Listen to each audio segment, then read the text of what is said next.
हाँ जी, अपनी previous class ਦੇ ਵਿੱਚ ਆਪਾਂ ਮੈਗਨੈਟਿਕ ਫੈਕਟਰ ਪੋਟੈਂਸ਼ੀਅਲ ਤੱਕ ਦਾ ਟੌਪਿਕ ਕਵਰ ਕਰ ਲਿਆ ਸੀ ਤੇ ਅੱਜ ਆਪਾਂ ਉਸ ਤੋਂ ਨੈਕਸਟ ਟੌਪਿਕਸ ਨੇ ਜੋ surface current density, change in magnetic field on a current sheet and Hall effect ਇਹ ਟੌਪਿਕਸ ਅੱਜ ਦੀ ਕਲਾਸ ਦੇ ਵਿੱਚ ਡਿਸਕਸ ਕਰਾਂਗੇ। ਹਾਂਜੀ, ਅੱਜ ਦਾ ਆਪਣਾ ਫਸਟ ਟੌਪਿਕ ਹੈ surface current density. Surface current density ਤੇ ਕਰੰਟ ਡੈਂਸਿਟੀ ਦੋ ਅਲੱਗ-ਅਲੱਗ ਟਰਮਸ ਨੇ। ਕਰੰਟ ਡੈਂਸਿਟੀ ਆਪਾਂ ਡਿਸਕਸ ਕਰਦੇ ਆਏ ਹਾਂ ਕਿ ਕਰੰਟ ਡੈਂਸਿਟੀ ਜੋ ਹੁੰਦੀ ਹੈ ਉਹ I/A ਦੇ ਇਕੁਅਲ ਹੁੰਦੀ ਹੈ, ਕਰੰਟ ਪਰ ਯੂਨਿਟ ਏਰੀਆ ਦੇ ਇਕੁਅਲ ਹੁੰਦੀ ਹੈ।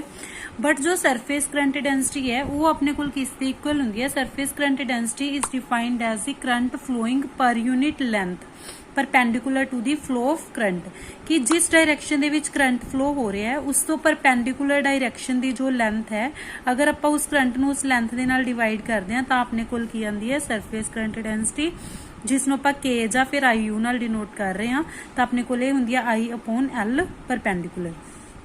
ਹੁਣ ਜੋ ਆਪਣੇ ਕੋਲ ਇਹ ਐਕਸਪ੍ਰੈਸ਼ਨ ਹੈ ਇਹ surface current density the, but ਇਹ ਸਰਫੇਸ ਕਰੰਟ ਡੈਂਸਿਟੀ ਨੂੰ ਆਪਾਂ ਇਨ ਦੀ ਰਿਲੇਸ਼ਨ ਵਿਦ ਕਰੰਟ ਡੈਂਸਿਟੀ ਵੀ ਕੱਢ ਸਕਦੇ ਆਂਗੇ। ਤਾਂ ਆਪਾਂ ਸਾਰੇ ਐਕਸਪ੍ਰੈਸ਼ਨਸ ਡਿਸਕਸ ਕਰਾਂਗੇ। ਸਭ ਤੋਂ ਪਹਿਲਾਂ ਤਾਂ ਸਰਫੇਸ ਕਰੰਟ ਡੈਂਸਿਟੀ ਪਤਾ ਹੋਣੀ ਚਾਹੀਦੀ ਹੈ ਕੀ ਹੈ। Surface current density is defined as the current flowing per unit length perpendicular to the flow of current. ਇਸ ਦੇ ਵਿੱਚੋਂ ਦੇਖੋ ਆਪਣੇ ਕੋਲ ਸਪੋਜ਼ ਇਸ ਡਾਇਰੈਕਸ਼ਨ ਦੇ ਵਿੱਚ I ਕਰੰਟ ਫਲੋ ਹੋ ਰਿਹਾ, X ਡਾਇਰੈਕਸ਼ਨ ਦੇ ਵਿੱਚ I ਕਰੰਟ ਫਲੋ ਹੋ ਰਿਹਾ। ਆਪਾਂ ਇੱਕ ਸਰਫੇਸ ਲਿਆ ਹੋਇਆ, ਇਸ ਦੀ इस डायरेक्शन च X है, इस डायरेक्शन च Y है। लेंथ इसकी सपोज अपने को L है ते जो इसकी विड्थ है वो सपोज अपने को T है। अलोंग L इसका करंट फ्लो हो रहा है तो आपां इसकी जो करंट डेंसिटी है जो I डायरेक्शन X डायरेक्शन च करंट फ्लो हो रहा है तो करंट डेंसिटी आपां किस डायरेक्शन च कढांगे? Y डायरेक्शन च। मतलब जो डायरेक्शन च करंट फ्लो हो रहा है उस परपेंडिकुलर डायरेक्शन दे विच ही आपां फाइंड आउट करदे हां जो करंट डेंसिटी हुंदी है। तो देखो अपने को IU किस दे इक्वल होगा I/L परपेंडिकुलर। I की वैल्यू आपां की पुट कर सकते हैं J into A मीनस current density into area. Area अपने को कितना होएगा? इसका L इंटू T होएगा। तो एरिया आप L इंटू T लिखता, I की वैल्यू J इंटू A लिखी, A की वैल्यू L इंटू T लिखी। हुण अगर करंट तो X डायरेक्शन फ्लो हो रहा है परपेंडिकुलर वाली अपने को लेंथ कितनी है T, तो इत्थे आपां T पुट करता बिकॉज L परपेंडिकुलर की वैल्यू कितनी है T। तो अपने को जो current density in Y direction है वो की आ जाएगी J into L because T नाल T की हो जाएगा? कट जाएगा।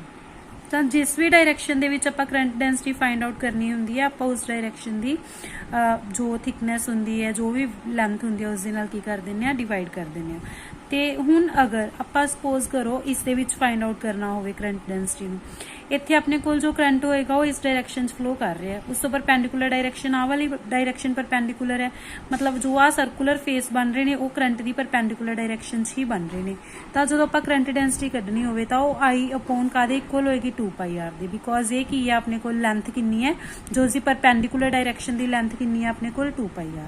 लेंथ नाल डिवाइड करते हैं परपेंडिकुलर वाली नाल ते r दी वैल्यू अपने कोल 1 दित्ती हुई है तो I/2π की आ जाएगी इसकी करंट डेंसिटी। करंट डेंसिटी दे यूनिट्स की होंगे ampere per metre, because current ampere दे विच हुंदा, लेंथ मीटर दे विच हुंदी है तो करंट डेंसिटी दे SI यूनिट्स की होंगे एम्पीयर पर मीटर। उस तो बाद अपने को एक होर जो मैंने डायग्राम बनाई हुई है, देखो इस दे विच आपां एक क्यूबॉइड वर्गी शेप लै रहे हैं। इस दे विचों करंट फ्लो हो रहा है 20 एम्पीयर का X डायरेक्शन दे विच हो रहा है। सपोज ये अपने को Y डायरेक्शन दा है ते ये अपने को Z डायरेक्शन है। हुण आपां अगर करंट डेंसिटी Y डायरेक्शन च कढनी होवे, Y डायरेक्शन च कढनी होवे तां करंट अपॉन आपां की करांगे Y डायरेक्शन वाली लेंथ लवांगे। ये Y डायरेक्शन है, Y डायरेक्शन वाली लेंथ कितनी है 5, I की वैल्यू कितनी है 20/5 कितना हो जाएगा 4 एम्पीयर पर मीटर।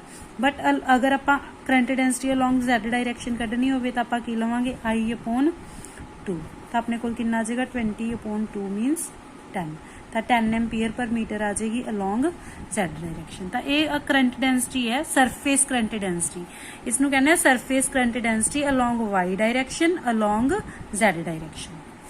हाँ जी, don't get confused between surface current density and current density. जो करंट डेंसिटी होंदी है वो तो करंट अपॉन एरिया होंदी है, एम्पीयर पर मीटर स्क्वायर उसके यूनिट्स होंदे हैं। अगर सरफेस करंट डेंसिटी की गल करिए तो वो current per unit perpendicular length होंदी है ते इसके यूनिट्स एम्पीयर पर मीटर होंदे ने। एग्जाम दे विच अगर एवें दा कुछ MCQ आंदा तो ध्यान रखना है कि आपां नूं सरफेस करंट डेंसिटी पूछे या करंट डेंसिटी पूछे।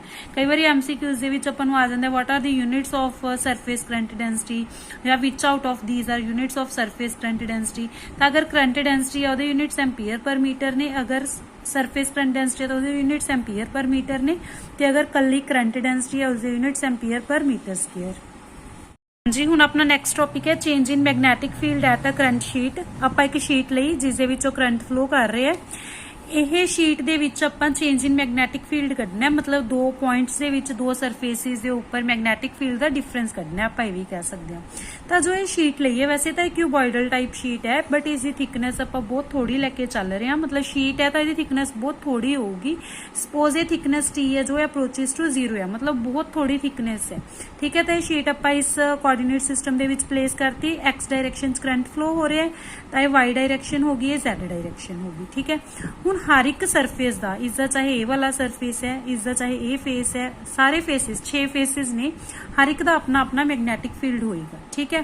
ਤਾਂ ਸਪੋਜ਼ ਜੋ ਫਰੰਟ ਵਾਲਾ ਫੇਸ ਹੈ ਇਸਦਾ ਮੈਗਨੈਟਿਕ ਫੀਲਡ ਮੈਂ V1 ਲਿਆ, ਤੇ ਜੋ ਇਸਦੇ ਪਿੱਛੇ ਵਾਲਾ ਫੇਸ ਹੈ, ਆਹ ਵਾਲਾ ਫੇਸ ਜੋ ਇਸਦੇ ਪਿੱਛੇ ਪਿਆ ਇਹ ਵਾਲਾ ਫੇਸ, ਇਹਦਾ ਮੈਗਨੈਟਿਕ ਫੀਲਡ ਆਪਾਂ B2 ਲਿਆ।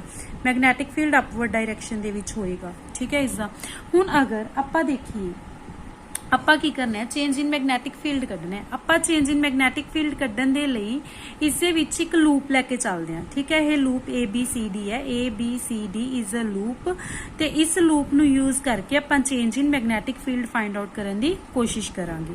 ਤਾਂ ਦੇਖੋ ਸਭ ਤੋਂ ਪਹਿਲਾਂ ਜੋ ਇਹ ਲੂਪ ਹੈ ABCD ਕਲੋਜ਼ਡ ਲੂਪ ਹੈ, ਇਸ ਦੇ ਉੱਪਰ ਆਪਾਂ ਐਂਪੀਅਰ ਸਰਕੂਟ ਲਾਅ ਲਗਾਉਂਦੇ ਹਾਂ ਕਿ ਜੋ ਇਸ ਦੇ ਅਲੋਂਗ ਮੈਗਨੈਟਿਕ ਫੀਲਡ ਹੋਏਗਾ B vector dot DL vector along this closed loop is equal to mu naught I enclosed, means ਉਹ ਇਕੁਅਲ ਹੋਏਗਾ mu naught into I ਦੇ। I ਕਿਹੜਾ ਜਿਹੜਾ ਇਸ ਲੂਪ ਦੇ ਵਿੱਚ enclose ਹੋਇਆ ਕਰੰਟ ਹੈ, ਠੀਕ ਹੈ।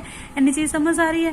ਹੁਣ ਆਪਾਂ ਦੇਖੋ ਇਸ ਨੂੰ ਬ੍ਰੇਕ ਡਾਊਨ ਕਰ ਲਿਆ, ਜੋ ਇਹ ਕਰੰਟ ਲੂਪ ਹੈ ABCD ਨੂੰ ਬ੍ਰੇਕ ਡਾਊਨ ਕਰ ਲਿਆ, A to B, B to C, C to D and D to A, ਚਾਰ ਇਹਦੀਆਂ ਲੈਂਥਸ ਨੇ। ਹੁਣ ਦੇਖੋ ਜੋ ਆਪਣੇ ਕੋਲ ਮੈਗਨੈਟਿਕ ਫੀਲਡ ਹੈ ਅਲੋਂਗ AB ਜੋ ਹੈ ਉਹ Z ਡਾਇਰੈਕਸ਼ਨ ਦੇ ਵਿੱਚ ਹੈ, CD ਵੀ Z ਡਾਇਰੈਕਸ਼ਨ ਦੇ ਵਿੱਚ ਹੈ, BC ਤੇ AD ਆਪਣੇ ਕੋਲ Y ਡਾਇਰੈਕਸ਼ਨ ਦੇ ਵਿੱਚ ਨੇ। ਤਾਂ ਸਭ ਤੋਂ ਪਹਿਲਾਂ ਤਾਂ ਦੇਖੋ ਜਿਹੜਾ AB ਹੈ ਇਹ Z ਡਾਇਰੈਕਸ਼ਨ ਦੇ ਵਿੱਚ ਹੈ। ਇਸ ਜੋ AB ਫੇਸ ਹੈ ਉਹਦਾ ਮੈਗਨੈਟਿਕ ਫੀਲਡ ਇਸ ਵਾਲੇ ਸਰਫੇਸ ਨਾਲ ਦਾ ਹੋਏਗਾ, ਤੇ ਜੋ CD ਹੈ ਉਸ ਦਾ ਮੈਗਨੈਟਿਕ ਫੀਲਡ ਇਸ ਵਾਲੇ ਸਰਫੇਸ ਵਾਲਾ ਹੋਏਗਾ। ਹੁਣ ਜੋ AB ਹੈ ਉਹ ਇਸ ਵਾਲੇ ਸਰਫੇਸ ਜੋ ਆਪਣੇ ਕੋਲ ਇਹ ਵਾਲਾ ਸਰਫੇਸ ਹੈ ਇਸ ਦਾ ਮੈਗਨੈਟਿਕ ਫੀਲਡ ਸਪੋਜ਼ ਆਪਾਂ BZ ਲੈ ਕੇ ਚੱਲਦੇ ਹਾਂ, ਤੇ ਜੋ ਆਪਣੇ ਕੋਲ CD ਹੈ ਇਸ ਦਾ magnetic field suppose BZ negative, ਜਾਂ ਕੁਝ ਵੀ ਹੋਰ ਵੀ ਲੈ ਸਕਦੇ ਹੋ ਤੁਸੀਂ, B3 B4 ਲੈ ਸਕਦੇ ਹੋ, ਕੁਝ ਵੀ ਲੈ ਸਕਦੇ ਹਾਂ ਆਪਾਂ, ਠੀਕ ਹੈ। ਤੇ ਜੋ ਆਪਣੇ ਕੋਲ BC ਸਾਈਡ ਇਹ ਵਾਲੇ ਇਹ ਆਪਣੇ ਕੋਲ ਇਹ ਫਰੰਟ ਵਾਲੇ ਸਰਫੇਸ ਹੈ, ਕਿਉਂਕਿ ਜੋ ਆਪਾਂ ਲੂਪ ਲੈ ਕੇ ਚੱਲ ਰਹੇ ਹਾਂ ਨਾ ਉਹ ਇਸ ਤਰੀਕੇ ਨਾਲ ਪਈ ਹੈ, ਇਸ ਤਰੀਕੇ ਨਾਲ ਪਈ ਹੈ ਉਹ ਲੂਪ। ਤਾਂ ਜੋ ਇੱਕ ਤਾਂ ਮਤਲਬ ਫਰੰਟ ਵਾਲਾ ਸਰਫੇਸ ਹੋਏਗਾ, ਇੱਕ ਬੈਕ ਵਾਲਾ ਸਰਫੇਸ ਹੋਏਗਾ। ਜੋ ਫਰੰਟ ਵਾਲਾ ਸਰਫੇਸ ਹੈ, ਫਰੰਟ ਵਾਲਾ ਸਰਫੇਸ ਆ ਫਰੰਟ ਵਾਲੇ ਫੇਸ ਨਾਲ ਦੇ ਉੱਪਰ ਹੈ। ਫਰੰਟ ਵਾਲੇ ਫੇਸ ਦਾ ਮੈਗਨੈਟਿਕ ਫੀਲਡ ਆਪਾਂ ਕਿੰਨਾ ਲੈ ਕੇ ਚੱਲੇ ਆ B1, ਤੇ ਜੋ AD ਹੈ ਇਸ ਦਾ ਮੈਗਨੈਟਿਕ ਫੀਲਡ ਪਿੱਛੇ ਜੋ ਇਹ ਵਾਲਾ ਸਰਫੇਸ ਹੈ ਇਸ ਦੇ ਮੈਗਨੈਟਿਕ ਫੀਲਡ ਵਾਲਾ ਹੋਏਗਾ, ਤਾਂ ਇਸ ਦਾ ਮੈਗਨੈਟਿਕ ਫੀਲਡ ਹੋਏਗਾ B2। ਤਾਂ ਸਭ ਤੋਂ ਪਹਿਲਾਂ B1 B2 BZ ਨੈਗੇਟਿਵ ਇਹ ਕੀ ਨੇ ਸਮਝ ਆਉਣਾ ਚਾਹੀਦਾ ਆਪਾਂ ਨੂੰ। ਹੁਣ ਜੇ ਆਪਾਂ ਇੱਥੋਂ ਦੇਖੀਏ BZ ਤੇ DL ਇਹਨਾਂ ਦੇ ਵਿੱਚ ਐਂਗਲ BZ ਤੇ DL ਦੇ ਵਿੱਚ ਐਂਗਲ ਹੋਏਗਾ 0 ਡਿਗਰੀ। ਹੁਣ ਅਗਰ ਆਪਾਂ ਦੇਖੀਏ ਬਿਕੋਜ਼ ਆਪਣੇ ਕੋਲ ਜੋ BZ ਉਹ ਵੀ ਇਸ ਡਾਇਰੈਕਸ਼ਨ 'ਚ ਹੈ ਤੇ ਜੋ DL ਹੈ ਉਹ ਵੀ ਇਸ ਡਾਇਰੈਕਸ਼ਨ 'ਚ ਹੈ, ਤਾਂ ਐਂਗਲ ਤਾਂ 0 ਹੋ ਗਿਆ, ਤਾਂ BZ ਬਾਹਰ ਆ ਜਾਏਗਾ। DL ਦੀ ਇੰਟੀਗ੍ਰੇਸ਼ਨ ਕਰਾਂਗੇ, DL ਕੀ ਹੈ A to B ਆਪਣੇ ਕੋਲ ਇਹੀ ਡਾਇਰੈਕਸ਼ਨ 'ਚ ਹੈ ਨਾ, ਤੇ ਇਸ ਡਾਇਰੈਕਸ਼ਨ ਦੇ ਵਿੱਚ ਜੋ A to B ਆਪਾਂ ਜਦੋਂ ਇਸ ਦੀ ਇੰਟੀਗ੍ਰੇਸ਼ਨ ਕਰਾਂਗੇ ਤਾਂ ਉਹ T ਦੇ ਇਕੁਅਲ ਹੋਏਗੀ, ਤੇ T ਨੂੰ ਆਪਾਂ ਅਪਰੋਚਿਸ ਟੂ 0 ਲੈ ਕੇ ਚੱਲੇ ਆ ਬਿਕੋਜ਼ ਇਸ ਦੀ ਥਿਕਨੈਸ ਆਪਾਂ ਬਹੁਤ ਥੋੜੀ ਲੈ ਕੇ ਚੱਲੇ ਆ, ਤਾਂ T ਅਪਰੋਚਿਸ ਟੂ 0 ਹੈ, ਤਾਂ ਇਹ ਪੂਰੀ ਟਰਮ ਕੀ ਬਣ ਜਾਏਗੀ 0। ਸਿਮਿਲਰਲੀ ਅਲੋਂਗ CD ਫੇਸ ਗੱਲ ਕਰੀਏ, ਇੱਥੇ ਆਪਣੇ ਕੋਲ ਮੈਗਨੈਟਿਕ ਫੀਲਡ ਆਪਾਂ ਸਪੋਜ਼ BZ ਨੈਗੇਟਿਵ ਲੈ ਕੇ ਚੱਲੇ ਸੀ, ਤੇ ਇੱਥੇ ਆਪਣੇ ਕੋਲ ਇਹ ਇਸ ਡਾਇਰੈਕਸ਼ਨ 'ਚ ਹੈ, ਤਾਂ BZ ਤੇ DL ਦੇ ਵਿੱਚ ਜੋ ਐਂਗਲ ਹੋਏਗਾ ਉਹ ਥੀਟਾ 180 ਹੋਏਗਾ, ਤਾਂ ਇੱਕ ਮਾਈਨਸ ਆ ਜਾਏਗਾ ਉਹਦਾ। ਬਟ ਅਗੇਨ ਉੱਥੇ ਉਹੀ ਚੀਜ਼ ਹੈ ਕਿ ਜਦੋਂ DL ਦੀ ਇੰਟੀਗ੍ਰੇਸ਼ਨ ਕਰਾਂਗੇ ਉਹ T ਦੇ ਇਕੁਅਲ ਆਊਗੀ, T ਅਪਰੋਚਿਸ ਟੂ 0 ਹੈ, ਤਾਂ ਇਹ ਪੂਰੀ ਟਰਮ ਕੀ ਬਣ ਜਾਏਗੀ 0। ਹੁਣ ਅਗਰ ਆਪਾਂ ਗੱਲ ਕਰੀਏ BC ਤੇ DA ਫੇਸ ਦੇ ਅਲੋਂਗ BC ਫੇਸ ਆਪਣੇ ਕੋਲ ਆਹ ਵਾਲਾ ਫੇਸ ਹੈ, ਠੀਕ ਹੈ।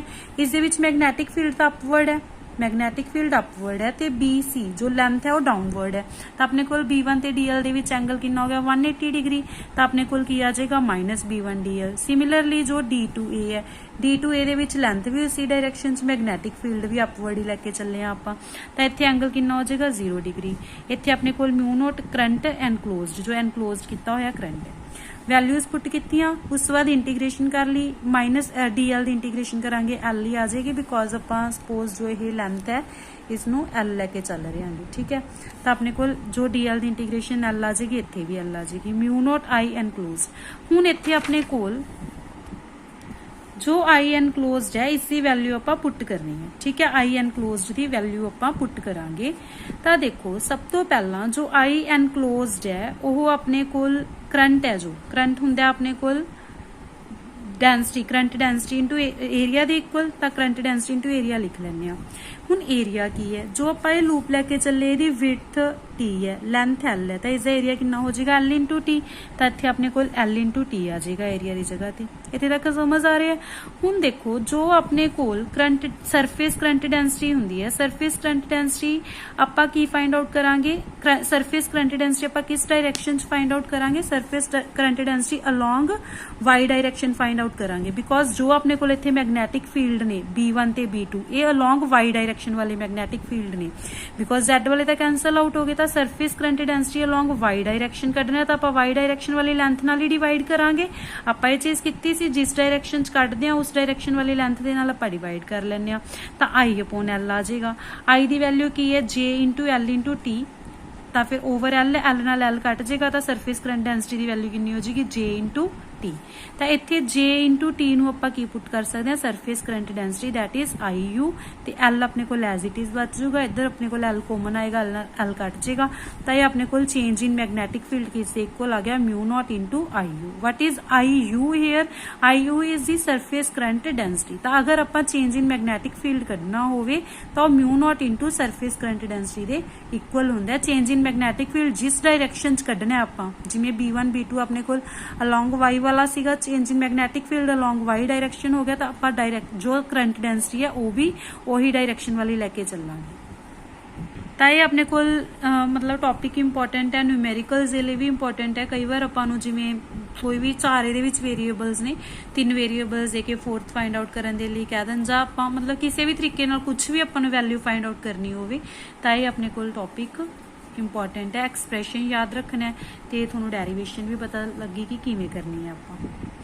हाँ जी, नैक्सट है अपने कोल हॉल इफेक्ट।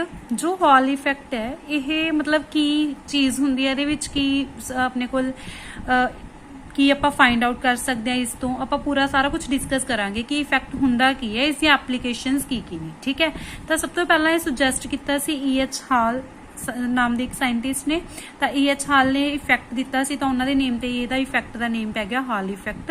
ਇਹਦੇ ਵਿੱਚ ਹੁੰਦਾ ਕੀ ਹੈ, सब तो पहला अगर आप एक मतलब कोई भी कंडक्टिंग स्लैब ਲਈ एक कंडक्टिंग स्लैब ਲਈ जिस ਦੀ विड्थ ਆਪਾਂ ਨੇ W ਲੈ ਲਈ, ठीक है, ਤੇ ਆਪਣੇ ਕੋਲ ਇਸ ਕੰਡਕਟਿੰਗ स्लैब ਦੇ ਵਿੱਚੋਂ ਆਪਾਂ ਇਸ ਨੂੰ ਇੱਕ ਬੈਟਰੀ ਦੇ ਨਾਲ ਕਨੈਕਟ ਕਰਤਾ। ਜਦੋਂ ਬੈਟਰੀ ਦੇ ਨਾਲ ਕਨੈਕਟ ਕੀਤਾ ਤਾਂ ਇਸ ਦੇ ਵਿੱਚੋਂ ਕਰੰਟ ਫਲੋ ਹੋਏਗਾ। ਆਪਾਂ ਨੂੰ ਪਤਾ ਹੈ ਕਿ ਜੋ ਕਰੰਟ ਦੀ ਡਾਇਰੈਕਸ਼ਨ ਹੋਏਗੀ ਉਹ ਪੋਜ਼ਿਟਿਵ ਟੂ ਨੈਗੇਟਿਵ ਹੀ ਹੁੰਦੀ ਹੈ, ਬਿਕੋਜ਼ ਜਿਸ direction positively charge particles move करते हैं उस डायरेक्शन ही अपने को की करता है करंट फ्लो करता है। तो सब तो पहला जस्ट आप इन्नी चीज की, आप एक कंडक्टिंग स्लैब ਲਈ विड्थ V ਦੀ ਤੇ T ਇਸ ਦੀ ਆਪਣੇ ਕੋਲ ਸਪੋਜ਼ ਹਾਈਟ ਹੈ।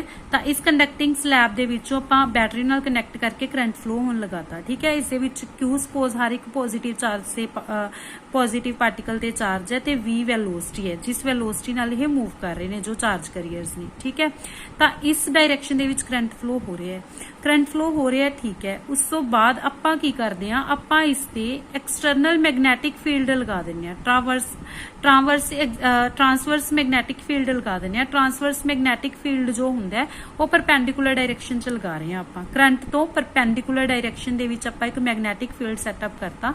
करंट इस डायरेक्शन च एक्स डायरेक्शन च फ्लो कर रहे हैं ना, ये एक्स डायरेक्शन है, तो आपां मैगनैटिक फील्ड किस डायरेक्शन च लगाया, वाई डायरेक्शन दे विच। तां अगर एक्स डायरेक्शन च करंट फ्लो हो रहा है, वाई डायरेक्शन च आपां मैगनैटिक फील्ड लगाता, तां जदों करंट ते मैगनैटिक फील्ड दोनों एक दूजे दे परपेंडिकुलर होणगे तां जरूर इस कंडक्टिंग स्लैब दे विच इन्हां दोनां दे परपेंडिकुलर मतलब Z डायरेक्शन दे विच एक इलैक्ट्रिक फील्ड भी सैटअप होऊगा। अगर करंट फ्लो हो रहा है उसके परपेंडिकुलर आपां मैगनैटिक फील्ड लगा रहे हैं तां जरूर उन्हां दोनां दी परपेंडिकुलर डायरेक्शन दे विच एक इलैक्ट्रिक फील्ड भी सैटअप होऊगा, जिहड़ा कि इन्हां दोनां दे परपेंडिकुलर परपेंडिकुलर है, तो इस इफैक्ट नूं ही आपां कहने आ हॉल इफैक्ट, कि अगर अपने कोल करंट ते मैगनैटिक फील्ड दोनों परपेंडिकुलर लग रहे हैं किसी भी कंडक्टिंग स्लैब दे विच, तां अपने कोल उस स्लैब दे विच एक इलैक्ट्रिक फील्ड भी की हो जाएगा, सैटअप हो जाएगा। तो हुण देखो अगर आप फ्लैमिंग्स लैफ्ट हैंड रूल इत्थे अप्लाई करिए, बिकॉज आपां करंट की डायरैक्शन भी पता है, मैगनैटिक फील्ड की डायरैक्शन भी पता है, तो अपने कोल जो नैगेटिव चार्ज करियर्स ने मतलब जो इलैक्ट्रॉन्स ने वो तो सारे इस फ्रंट फेस से कलैक्ट होने स्टार्ट हो जाएंगे, इस फ्रंट फेस से तो सारे नैगेटिव चार्जिस कलैक्ट होने स्टार्ट हो जाएंगे, तो जो बैकवर्ड फेस है इत्थे सारे पॉजिटिव चार्जिस कलैक्ट होने स्टार्ट हो जाएंगे। जो पीछे वाला फेस है A dash B dash C dash D dash इतने सारे पॉजिटिव चार्जिस, तो जो अगे वाला फेस है अपने को ए बी सी डी इतने सारे नैगेटिव चार्ज पार्टिकल। तो जो पॉजिटिव नैगेटिव चार्ज पार्टिकल्स की सैपरेशन होगी तो ये सैटअप हो गया, एक इलैक्ट्रिक फील्ड सैटअप हो गया। तो डायग्राम तो देखने च क्लीयर है कि ये किस डायरैक्शन से सैटअप हो रहा है, Z डायरैक्शन दे विच। तो ये अपने कोल हॉल इफैक्ट है। हुण हॉल इफैक्ट नूं आपां कित्थे यूज कर सकते हैं, तो ये अपने कोल कुछ एप्लीकेशंस ने। आपां हॉल इफैक्ट नाल नेचर ऑफ चार्ज करियर्स कढ सकते हैं कि इस दे विच जो चार्ज करियर्स ने वो पॉजिटिव ने नैगेटिव ने, charge careers per unit volume मतलब किन्ने चार्ज करियर्स पे ने पर यूनिट वॉल्यूम वो भी कढ सकते हैं। मैगनैटिक फील्ड फाइंड आउट कर सकते हैं, बिकॉज जो डिवाइस यूज होंगी है मैगनैटिक फील्ड फाइंड आउट करने वास्ते वो गॉस मीटर यूज होंगी है, तो उसकी वर्किंग हॉल इफैक्ट के बेस ते ही होंगी है। तो उस तो बाद डिटरमाइन ड्रिफ्ट वैलोसिटी डिटरमाइन करने वास्ते यूज कर सकते हैं। इत्थों भी MCQ बनता है अगर अपन मतलब क्वेश्चन आ जाए विच out of these is application of hall effect which of, तो फिर अपन ये सारी एप्लीकेशंस उहदियां पता होनी चाहिए ने। ठीक है, वैसे जो आप एक्सप्रैशंस डिराइव करांगे तो तुहानूं अपने आप ही पता चल जाएगा कि किवें हॉल इफैक्ट इत्थे यूज हो रहा है। तो हुण आपां हॉल इफैक्ट डिस्कस किया, आपां पोटेंशियल डिफरेंस फाइंड आउट करांगे, इलैक्ट्रिक फील्ड फाइंड आउट करांगे। ठीक है, तो सब तो पहला तो देखो करंट अलॉन्ग X डायरैक्शन जा रहा है तो magnetic field along Y direction, तो इलैक्ट्रिक फील्ड Z डायरैक्शन के अलॉन्ग प्रोड्यूस हो रहा है, तो सबनों क्लीयर है। तो हुण जो इस दे विच इलैक्ट्रॉन्स ने, सपोज आप इलैक्ट्रॉन्स की गल कर रहे हैं, उन्होंने उपर चार्ज फोर्स कितना लगेगा ड्यू टू मैगनैटिक फील्ड। आपां करके आए कि लॉरेंट्स मैगनैटिक फील्ड की हुंदा Q V vector cross B vector, ते V ते B वेलोसिटी ते magnetic field they which angle 90 degree है, बिकॉज एक X दे अलॉन्ग है तो दूजा Y दे अलॉन्ग है, तो एंगल तो 90 हो गया। Q की वैल्यू माइनस ही है बिकॉज आपां इलैक्ट्रॉन्स की गल कर रहे हैं, तो यह हो जाएगा माइनस EVB के इक्वल। बट अगर पॉजिटिव चार्ज की गल करिए तो अपने को प्लस का E आ जाएगा, बाकी सारा कुछ सेम है। हुण आपां पोटेंशियल डिफरेंस कित्थे कढना है, पोटेंशियल डिफरेंस आपां दोनों फेसिस दे विच कढना है। ABCD इस फेस का पोटेंशियल अलग होएगा, A dash B dash C dash D dash इसका पोटेंशियल अलग होएगा, बिकॉज पॉजिटिव नैगेटिव चार्जिस की सैपरेशन होगी। अगर आपां देखिए इसनूं आपां एक मतलब पोटेंशियोमीटर दे नाल वोल्टमीटर दे नाल कनैक्ट करिए तो इन्हां दोनों दे विच पोटेंशियल डिफरेंस होएगा। वो पोटेंशियल डिफरेंस आपां फाइंड आउट करना है कि कितना होएगा। ठीक है, ABCD ते A dash B dash C dash D dash इन्हां दोनों फेसिस दे विच आपां पोटेंशियल डिफरेंस कढना है, जिन्हों आपां VH नाल डिनोट करांगे। उस तो बाद आपां नूं ये भी पता है कि जे पोटेंशियल डिफरेंस फाइंड आउट हो गया तो अपने कोल EH भी फाइंड आउट होगा, बिकॉज जो इलैक्ट्रिक फील्ड होंगे पोटेंशियल ग्रेडियंट के इक्वल होंगे, पोटेंशियल अपॉन डिस्टेंस। तो डिस्टेंस अपने कोल जेहड़ियां दो प्लेट्स के विच अपने कोल इलैक्ट्रिक फील्ड सैटअप हो रहा है, पोटेंशियल सैटअप हो रहा है, उन्होंने डिस्टेंस कितनी है W के इक्वल। तो जो EH होएगा वो VH अपॉन W के इक्वल हो जाएगा। VH is potential here. हुण अगर आपां गल करिए कि आपां पोटेंशियल किवें फाइंड आउट करांगे, तो देखो सब तो पहला जो मैगनैटिक फील्ड का फोर्स है वह भी आपां फाइंड आउट कर लांगे, जो इलैक्ट्रिक फील्ड का फोर्स है वह भी फाइंड आउट कर लांगे। जो मैगनैटिक फील्ड का फोर्स है इत्थे आपां VD ड्रिफ्ट वेलोसिटी लैके चले हाँ, बिकॉज जो आपां ड्रिफ्ट वेलोसिटी डिस्कस की सी मैं उत्थे तुहानूं कहा सी कि अगर इलैक्ट्रिक अपने कोल जो चार्ज करियर्स ने मूव कर रहे हैं तो उन्होंने जो आपां वेलोसिटी लैके चलते हैं एवरेज वेलोसिटी ही लैके चलते हैं, जिसनों आपां ड्रिफ्ट वेलोसिटी नाल डिनोट करते हैं। तो EVD into B sine 90 sine 91 होंगे, तो अपने को आंसर कितना आ गया EVD इंटू B। हुण ड्यू टू इलैक्ट्रिक फील्ड कितना होएगा, इलैक्ट्रिक फील्ड अपने को जो इलैक्ट्रिक फील्ड होंगे वो फोर्स अपॉन चार्ज के इक्वल होंगे, तो अपने को जो फोर्स है वो Q इंटू E के इक्वल हो गया। तो Q एक चार्ज करियर के उपर चार्ज है जो E है, तो इलैक्ट्रिक फील्ड जो है आपां हॉल इफैक्ट वाला इलैक्ट्रिक फील्ड ही लैके चलांगे। हुण जदों इक्विलिब्रियम होवे, ਇਕੁਇਲਿਬਰੀਅਮ ਸੈੱਟ ਹੋ ਜੇ ਤਾਂ ਆਪਣੇ ਕੋਲ ਜੋ ਮੈਗਨੈਟਿਕ ਫੀਲਡ ਜਿੰਨਾ ਫੋਰਸ ਲਗਾ ਰਿਹਾ ਹੈ ਉਨਾ ਹੀ ਇਲੈਕਟ੍ਰਿਕ ਫੀਲਡ ਫੋਰਸ ਲਗਾਏਗਾ। मतलब इक्विलिब्रियम मीन्स ਜਦੋਂ ਆਪਣੇ ਕੋਲ ਚਾਰਜ ਕੈਰੀਅਰਸ ਮੂਵ ਹੋਣੇ ਬੰਦ ਹੋ ਗਏ, ਠੀਕ ਹੈ, ਕੋਈ ਚਾਰਜ ਕੈਰੀਅਰ ਨਹੀਂ ਹੁਣ ਮੂਵ ਹੋ ਰਿਹਾ, ਤਾਂ ਉੱਥੇ ਆਪਣੇ ਕੋਲ ਕੀ ਹੋਏਗਾ ਕਿ ਮੈਗਨੈਟਿਕ ਫੀਲਡ ਤੇ ਇਲੈਕਟ੍ਰਿਕ ਫੀਲਡ ਇਕੁਅਲ ਫੋਰਸਿਸ ਲਗਾ ਰਹੇ ਨੇ, ਤਾਂ ਹੁਣ ਚਾਰਜ ਕੈਰੀਅਰਸ ਮੂਵ ਨਹੀਂ ਕਰ ਰਹੇ, ਤਾਂ ਉੱਥੇ ਆਪਣੇ ਕੋਲ ਮੈਗਨੈਟਿਕ ਫੀਲਡ ਤੇ ਇਲੈਕਟ੍ਰਿਕ ਫੀਲਡ ਆਪਾਂ ਇਕੁਅਲ ਰੱਖਾਂਗੇ। VD × B = EH, ਤਾਂ ਆਪਣੇ ਕੋਲ ਡ੍ਰਿਫਟ ਵੈਲੋਸਿਟੀ ਦੀ ਵੈਲਿਊ ਕਾਦੇ ਇਕੁਅਲ ਆ ਗਈ EH/B ਮੈਗਨੈਟਿਕ ਫੀਲਡ ਦੀ। ਇਹ ਸਾਰੇ ਰਿਲੇਸ਼ਨਸ ਹੀ ਇੰਪੋਰਟੈਂਟ ਨੇ ਕਿਉਂਕਿ ਆਪਾਂ ਨੂੰ ਕੋਈ ਵੀ ਰਿਲੇਸ਼ਨ ਪੁੱਛ ਸਕਦੇ ਨੇ। What is the expression for drift velocity in Hall effect, ਤਾਂ what is the expression for electric field in Hall effect, ਤਾਂ ਆਪਾਂ ਨੂੰ ਸਾਰੇ ਐਕਸਪ੍ਰੈਸ਼ਨਸ ਨੇ ਜੋ ਕਲੀਅਰ ਹੋਣੇ ਚਾਹੀਦੇ ਨੇ। ਹੁਣ ਆਪਾਂ ਨੂੰ ਇਹ ਵੀ ਪਤਾ ਹੈ ਵੀ ਜੋ ਕਰੰਟ ਹੁੰਦਾ ਹੈ ਉਹ NEA × VD ਦੇ ਇਕੁਅਲ ਹੁੰਦਾ। ਆਪਾਂ ਇਹ ਐਕਸਪ੍ਰੈਸ਼ਨ ਫਾਈਂਡ ਆਊਟ ਕੀਤਾ ਹੈ ਪਿੱਛੇ ਡ੍ਰਿਫਟ ਵੈਲੋਸਿਟੀ ਤੇ ਕਰੰਟ ਦੇ ਵਿੱਚ ਜਦੋਂ ਰਿਲੇਸ਼ਨ ਫਾਈਂਡ ਆਊਟ ਕੀਤਾ ਸੀ। ਤੇ ਜੋ ਏਰੀਆ ਆਪਣੇ ਕੋਲ ਕਾਦੇ ਇਕੁਅਲ ਹੋਏਗਾ, ਏਰੀਆ ਹੋਏਗਾ ਆਪਣੇ ਕੋਲ T × W ਦੇ ਇਕੁਅਲ, ਠੀਕ ਹੈ, T × W ਦੇ ਇਕੁਅਲ ਬਿਕੋਜ਼ ਆ ਆਪਣੇ ਕੋਲ T ਹੈ ਤੇ ਆ ਸਾਈਡ ਆਪਣੇ ਕੋਲ W ਹੈ, ਤਾਂ ਆਪਣੇ ਕੋਲ ਇਸ ਦਾ ਏਰੀਆ ਜਿਹੜਾ ਇਹਨਾਂ ਦੇ ਵਿੱਚ ਗੈਪ ਹੈ ਇਸ ਦਾ ਏਰੀਆ ਕਿੰਨਾ ਹੋਏਗਾ T × W। ਤਾਂ ਏਰੀਆ ਆਪਾਂ T × W ਪੁੱਟ ਕਰ ਦਿੰਨੇ ਆ। ਇੱਥੋਂ ਆਪਣੇ ਕੋਲ VD ਡ੍ਰਿਫਟ ਵੈਲੋਸਿਟੀ ਦੀ ਵੈਲਿਊ ਆਪਾਂ ਫਾਈਂਡ ਆਊਟ ਕਰ ਲਈ। ਹੁਣ ਥਰਡ ਇਕੁਏਸ਼ਨ ਚੋਂ ਵੀ ਡ੍ਰਿਫਟ ਵੈਲੋਸਿਟੀ ਫਾਈਂਡ ਆਊਟ ਕੀਤੀ, ਫੋਰਥ ਇਕੁਏਸ਼ਨ ਚੋਂ ਵੀ, ਇਹਨਾਂ ਦੋਨਾਂ ਨੂੰ ਆਪਾਂ ਕੰਪੇਅਰ ਕਰ ਸਕਦੇ ਹਾਂ। ਇਹਨਾਂ ਨੂੰ ਰੱਖ ਲਿਆ ਆਪਾਂ ਇਕੁਅਲ, ਜਦੋਂ ਇਕੁਅਲ ਰੱਖ ਲਿਆ ਤਾਂ ਦੇਖੋ ਆਪਣੇ ਕੋਲ ਆਪਾਂ ਸੋਲਵ ਕਰਾਂਗੇ ਇਸ ਵਾਰ। ਹੁਣ EH ਦੀ ਵੈਲਿਊ, ਜੋ EH ਦੀ ਵੈਲਿਊ ਸੀ ਉਹ ਵੀ ਆਪਾਂ ਫਾਈਂਡ ਆਊਟ ਕੀਤੀ ਸੀ ਵੀ VH/W ਦੇ ਇਕੁਅਲ ਹੋਏਗੀ, ਤਾਂ ਇੱਥੇ EH ਦੀ ਵੈਲਿਊ ਵੀ ਆਪਾਂ ਪੁੱਟ ਕਰ ਦਾਂਗੇ। ਸੋਲਵ ਕਰਕੇ ਆਪਣੇ ਕੋਲ ਪੋਟੈਂਸ਼ੀਅਲ ਡਿਫਰੈਂਸ ਆ ਗਿਆ ਆਫ ਹॉल ਇਫੈਕਟ, ਇਹ ਆਪਣੇ ਕੋਲ potential difference of Hall effect ਦਾ ਐਕਸਪ੍ਰੈਸ਼ਨ ਆ ਗਿਆ। ਹੁਣ ਜੋ 1/NE ਹੈ ਇਹ ਕੀ ਹੈ, ਹॉल ਕੋਐਫੀਸ਼ੀਐਂਟ। 1/NE ਕੀ ਹੈ, ਹॉल ਕੋਐਫੀਸ਼ੀਐਂਟ। ਤੇ ਮਤਲਬ ਐਕਚੁਅਲ 'ਚ ਇਹ ਜੋ NE ਹੋ ਗਿਆ ਇਹ ਟੋਟਲ ਚਾਰਜ ਹੀ ਹੋ ਗਿਆ ਨਾ, ਬਿਕੋਜ਼ ਇੱਕ ਪਾਰਟੀਕਲ ਤੇ ਚਾਰਜ ਹੀ ਹੈ, N ਪਾਰਟੀਕਲਸ ਨੇ ਟੋਟਲ, ਤਾਂ ਟੋਟਲ ਚਾਰਜ ਕਿੰਨਾ ਹੋ ਗਿਆ ਆਪਣੇ ਕੋਲ NE, ਤਾਂ 1/ ਟੋਟਲ ਚਾਰਜ ਆਪਣੇ ਕੋਲ ਹॉल ਕੋਐਫੀਸ਼ੀਐਂਟ ਦੇ ਇਕੁਅਲ ਹੁੰਦਾ। ਹੁਣ ਹॉल ਕੋਐਫੀਸ਼ੀਐਂਟ ਦੀ ਅਗਰ ਵੈਲਿਊ ਕੱਢਣੀ ਹੋਵੇ ਤਾਂ ਆਪਾਂ ਕਿਵੇਂ ਰੀਅਰੇਂਜ ਕਰਾਂਗੇ, T ਉਧਰ ਮਲਟੀਪਲਾਈ ਚਲਾ ਜਾਏਗਾ, B/I, B × I ਡਿਵਾਈਡ ਆ ਜਾਏਗਾ, ਤਾਂ ਇਹ ਆਪਣੇ ਕੋਲ ਹॉल ਕੋਐਫੀਸ਼ੀਐਂਟ ਦੀ ਵੈਲਿਊ ਹੈ।